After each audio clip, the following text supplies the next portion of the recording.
Candace Delicona. This week, what is the sandwich generation? So that's a great question. I think, one of the reasons, Jodi, you and I decided to get together and have this podcast is because we found ourselves in what we call, and many others call, the sandwich generation. The sandwich generation is, I think, refers to people who are caring for their aging parents and caring for their kids, and they feel sort of squeezed between the demands of their parents and their children.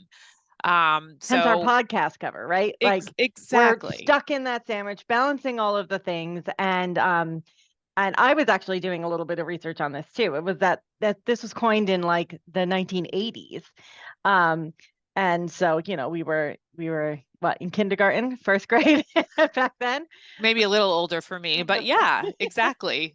Before we were part of the sandwich generation, the sandwich generation was invented or identified anyway. Right. And now it's people in their 30s, 40s, 50s that have these multiple roles. And Exactly like, right. yeah, Exactly. Yeah. I mean, I think the research and the statistics show us that almost half of adults are part of this sandwich generation. They're sort of struggling between balancing their relationships in their marriage or their partnerships. They have their families, they have their job, and they're also trying to find time for themselves. right. I find that one to be the most challenging. Right. And I think we're going to talk about that a little bit more in our second episode. Um, but I think we should talk about a little bit why, like what types of things are going to be in our survival guide. Yeah, I mean, I think that that's really the crux of the issue, right? And why we're hoping that this podcast will be a resource to our listeners and maybe our clients. I think that one of the things that you and I have both learned being in practice for combined, 40, almost 50 years, maybe, is we have resources. And along our path and guiding our clients, we've assembled this sort of cachet, let's say, of people and organizations that can help make those of us who find ourselves in the sandwich generation make our lives a little easier. So I think that's really our intention, isn't it? Yeah, I think so, because even those of us who are in it, and even though I have that Rolodex of professionals, I don't use it, right? So I'm hoping this is a guide for me as well as for the host of people that are listening to it or watching it. And because I think we can all learn a lot from each other. Yeah, and maybe it's about accountability and keeping each other on track. And I think when you're in the thick of things, it's really hard to see the light at the end of the tunnel. I think there's a lot of validity that comes from hearing from other people who are struggling similarly. It can be a really lonely place providing care for everyone else, and sometimes feel like you're not even doing a good job at that, right? Yeah, I remember when I was a kid, my mom was running around like, working in my dad's business, taking care of her parents, taking care of me. My other grandmother lived with us.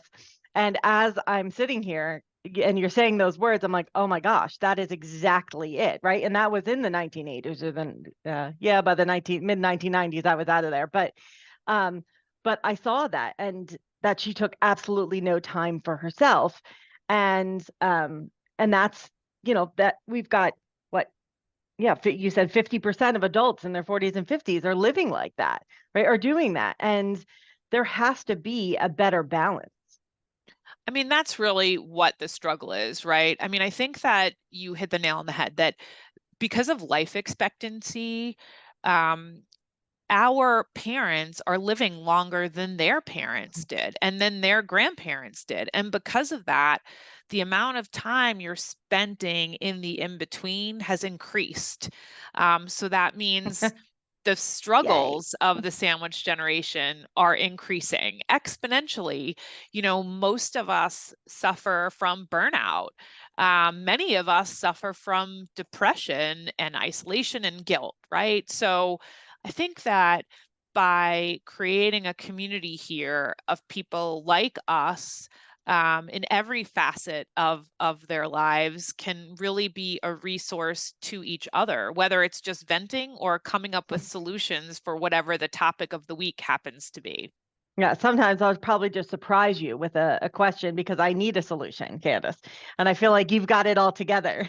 I mean, I definitely do not, and I'm sure my kids can tell you the same. I mean, I think that it's important though to remember how much time we're talking about, right? In terms of how much of our lives are spent Right. caregiving between our parents and our kids.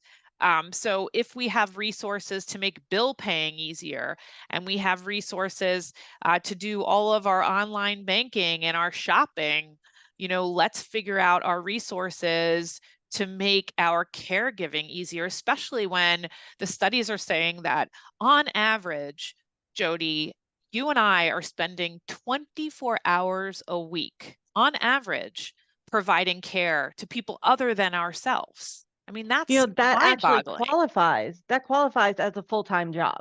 Right? I think at 25 hours you're eligible for benefits, right? So so really that's crazy if you think about it. This is a full-time job on top of your assumedly full-time job.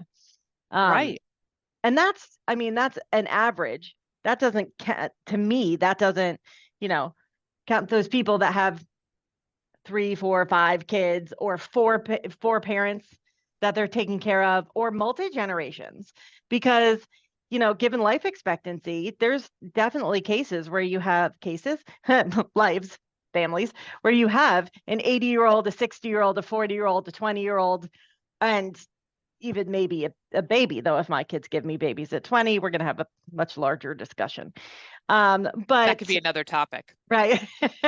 But I mean, we can talk about multiple generations, and intergenerational households or multi-generational households are actually a huge topic in family law as well. So I'm sure we're going to be talking about those dynamics, as well along the way.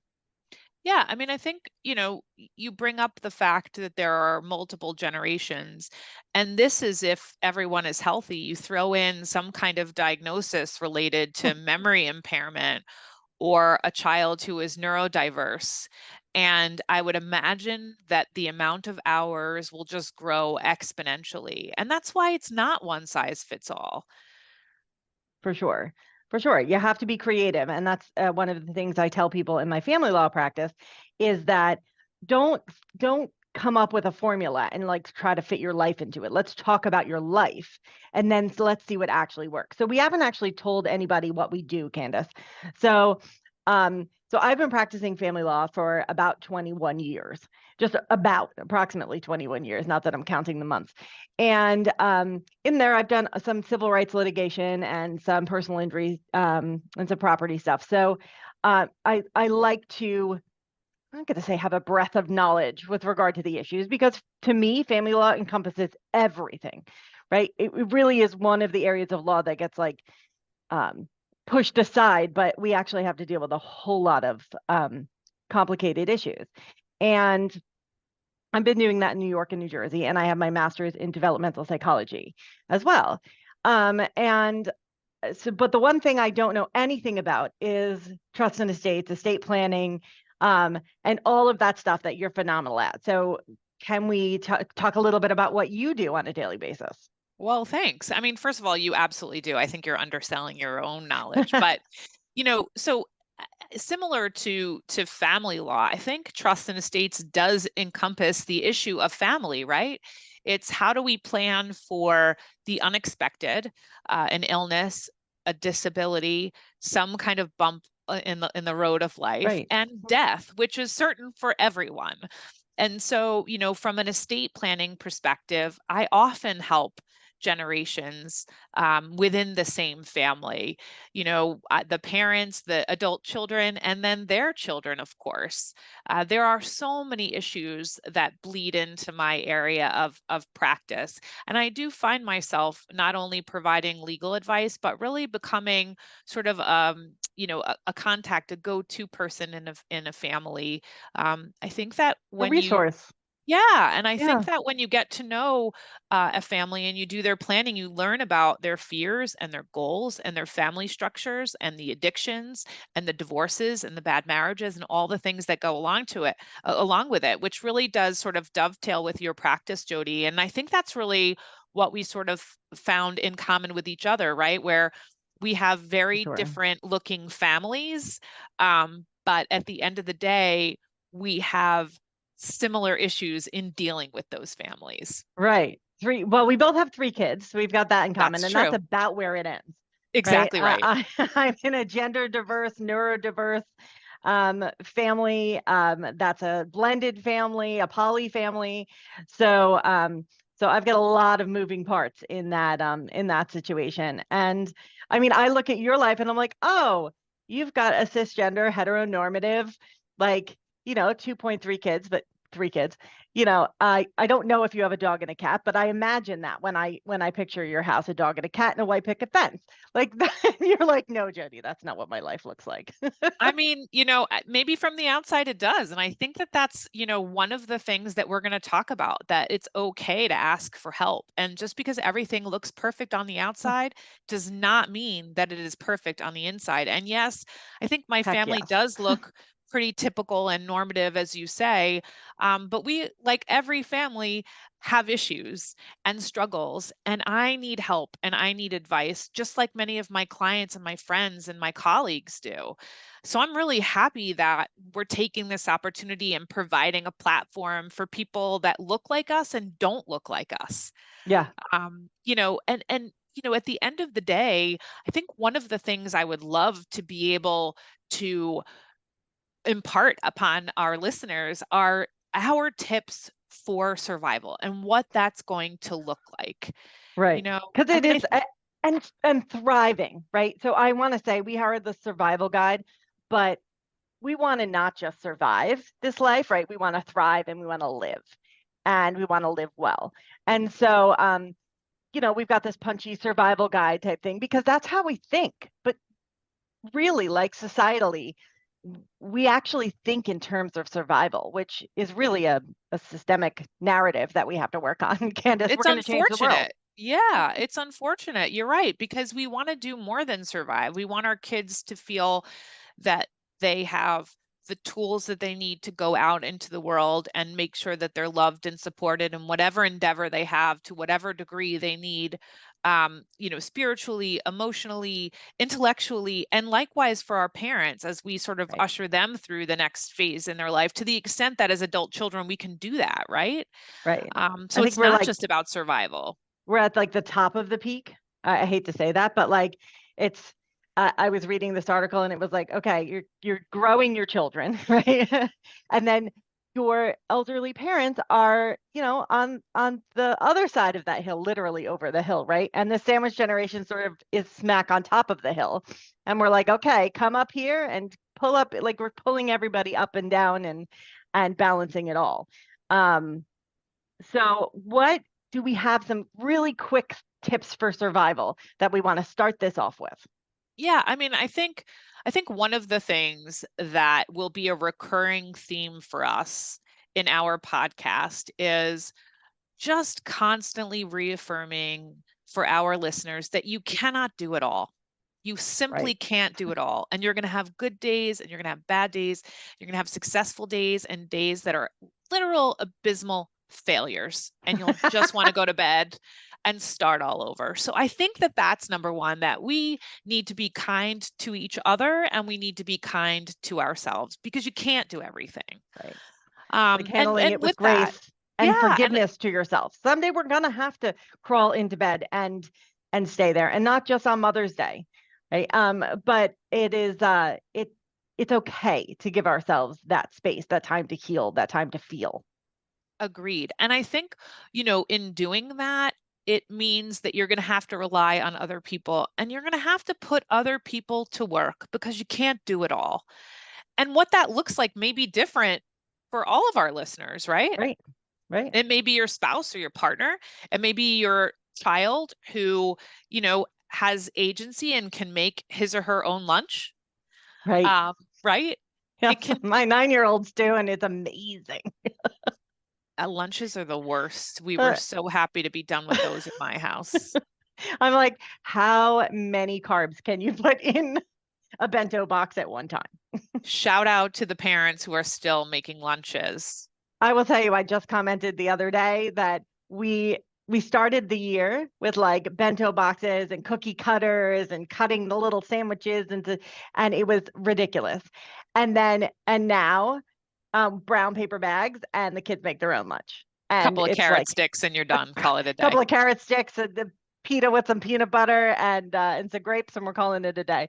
There you So, go. I mean, not if they make their own. There's to be Oreos, a granola bar, and some like Captain Crunch in a container. But I mean, but that's part of it, right? So there's the evolution of all good intentions and where it ends up.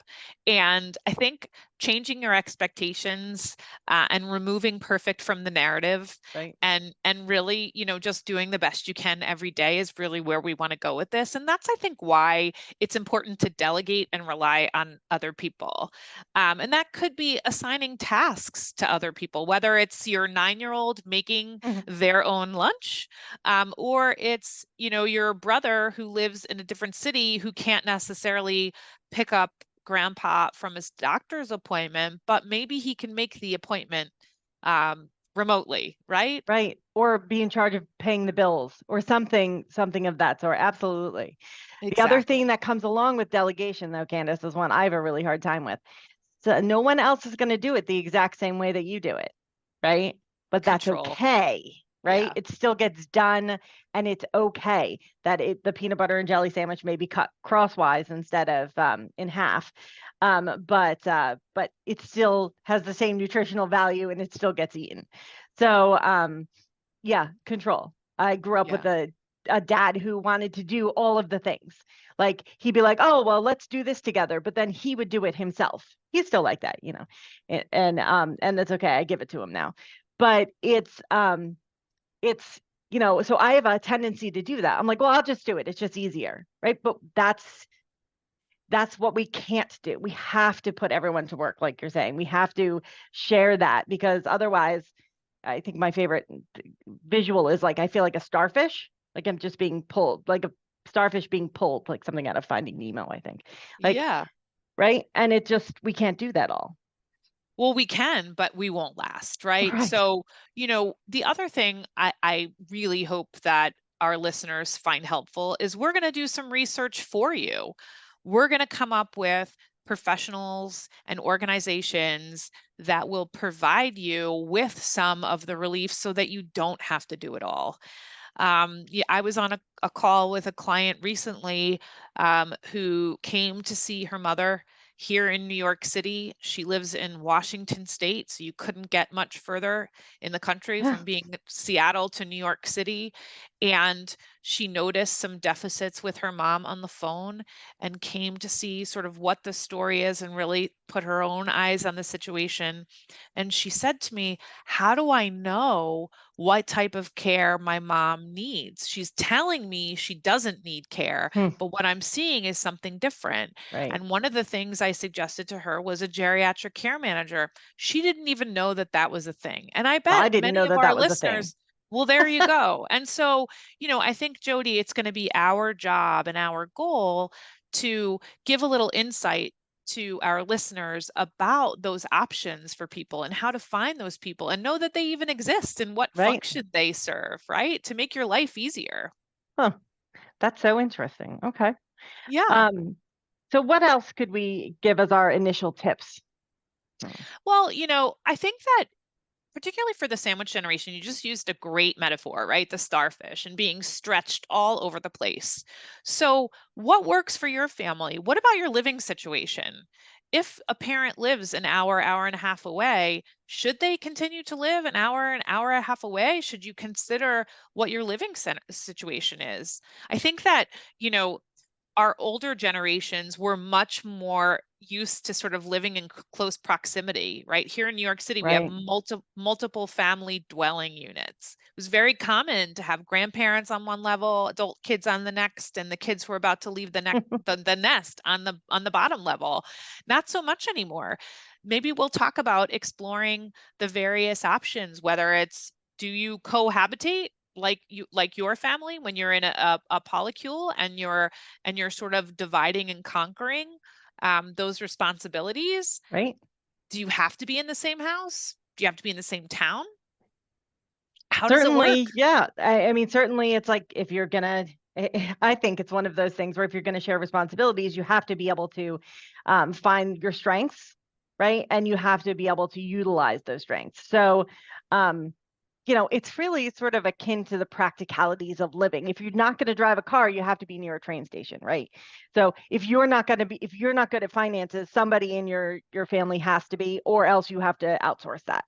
Like it's really about looking at those resources like you were talking about.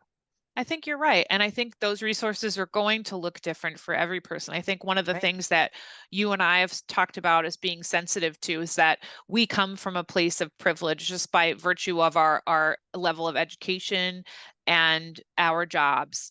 And I think that it's really important for us to be able to provide information to people who come from all walks of life with For sure. different um, bank accounts and different access to information, education, and resources. Yeah, absolutely. I mean, I know I walked into adult life having no idea what the stock market is, having no idea what retirement assets are. So I really want to make sure that when we're going through this, we're being accessible to people who don't necessarily have even a base knowledge of that information, because I came into the sandwich generation without much of that. And yeah, I have a lot of privilege now. I recognize that after, 2 decades of being an attorney, but it's but some of those things I can't go back and like I can't go back and make that base understanding there. So I really am hoping that this survival guide gives people, I don't know, the ability to create a foundation if they're at the beginning part, and the ability to fill in the gaps if they're, more on my end of that sandwich. You know what, though? What you said really resonates because you use the word hope. And I think what you just showed our listeners is that you walked into a situation not having the foundation. And now you found yourself in a position of having a little bit better of an understanding of those things. So I think for our listeners, we're going to give them the tools to get them there. And Right. that, it's a hopeful situation, as overwhelming and as burdensome, maybe as being a member of the sandwich generation could be. I think there's hope there. There's a lot of beauty in that space as Yeah. well, and having the privilege of being somebody who is relied upon. Right. And there's a lot of potential joy, right? Because all of the people that you are caring for or that care for you, right? In that we have all of those moments of potential joy. And so I don't want to get too buried in all of the responsibility without looking at all of the positives there as well. So, Candace, I think we've given our listeners a pretty good foundation about about our sandwich generation survival guide. And I'm really looking forward to this endeavor. Yeah, and I'm really excited for our listeners to join us and help us figure it out as we go. Right. So next week, we're going to be talking about survival of the fittest, caring for yourself in order to care for your family. I think that's a great place to start.